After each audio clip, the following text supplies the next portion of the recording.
Hello everyone, welcome back to our YouTube channel Appify. So today in this video I'm going to show you how to allow login from other device in line. So without getting further delay, let's jump into our video. First of all, open up Line app. Here you need to enter your passcode if you have set up password. Once you're done, it will open up this kind of interface. This is home page. Now go to gear icon on top right corner. Now tap on account. So here you can see allow login. In order to enable it, simply tap on here.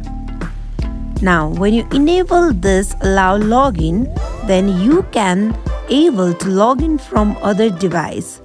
So this is how you can log in from other device. So that is it for today. If you guys like this video, do not forget to like, comment and subscribe our channel. Thank you for watching.